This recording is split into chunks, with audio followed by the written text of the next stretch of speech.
Kobe for 3, unang tira pasok agad mga idol, nagising si Lolo sa dunk ni Lolo Bron. Take over na naman sa dulo ng game si LBJ Halimaw, ang bounce back game ng Lakers.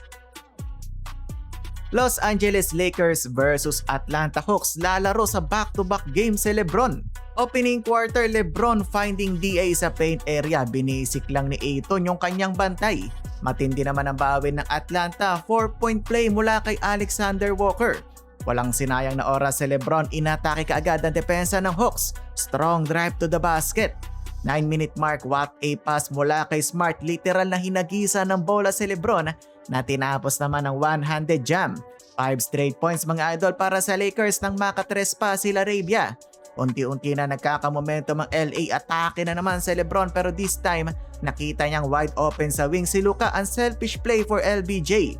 Midway pinasok na ni Coach JJ ang nagbabalik pero coming off the bench muna na si Rui Hachimura.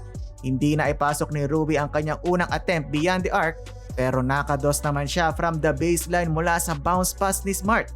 Nakalamang ng 5 ang Atlanta. Luka naman with a step back top of the key 3-pointer. Pagbalik ni LeBron sa court at habang pahinga si Luka, dito na nagka-momentum ang Lakers. 15-11 run ang ginawa mga idol. Grabe naman kasi ang passing ni LeBron, kitang-kita niya kung sino yung ma-open.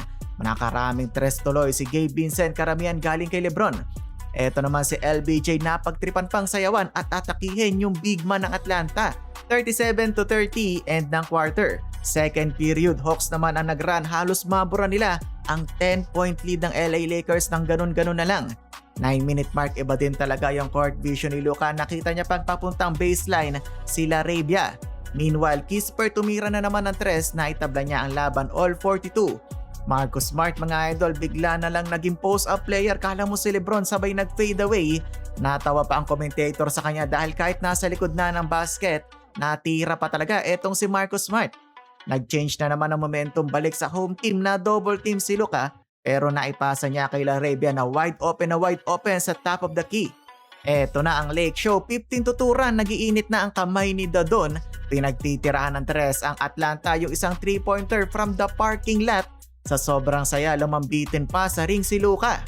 Pagkatapos ng timeout, tinirahan na naman sila ng tres ni Doncic. May binulong pa sa kanyang coach, 21-2 run para sa Lakers. Bigla na lang umabot ng halos 20 ang kanilang kalamangan.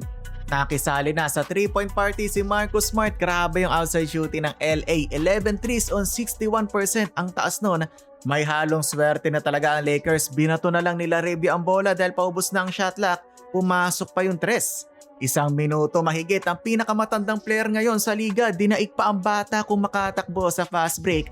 Luka naman binalibol spike ang tira ng kalaban. Grabing laruan ng Lakers, LeBron di pa pala tapos mga idol, atake na naman sa basket. Natapos lang naman ng first half, nakaka 81 points na ang purple and gold. Sabi nga ni Coach JJ, yung passing talaga yung nagdala. Third quarter, mas lalo pang lumaki ang kalamangan ng Lakers, nag-init ang opensa ni LeBron James. Halos lahat ng puntos ng LA ginawa nila sa paint area. Umabot pa nga ng 30 puntos, ang biggest lead of the game, yun lang. Late ng quarter, pumutok bigla ang opensa ng Atlanta mga idol. 3 minutong hindi nakascore ang kuponan ni Coach JJ kaya bahagyang natapyas ang kanilang kalamangan. Going to fourth quarter, medyo pinakabahan ng Atlanta si Coach Redick dahil nawawala ng paunti-unti ang lamang ng LA. Pero buti na lang pamatay momentum ang tres ni King James. Nag-miss pa ang dakdak ng kalaban na nauwi sa 3-pointer ni Smart. Luka nag-stare down pa kay Alexander Walker matapos ng end 1. At lookout mga idol, eto na si LBJ Halimaw na tomahawk dunk.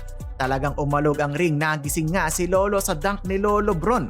Kalabaw lang talaga ang natanda, 3:45 remaining, suko na ang Hawks. Nang mag-take over si LBJ, pinagpapasok na ang bench players.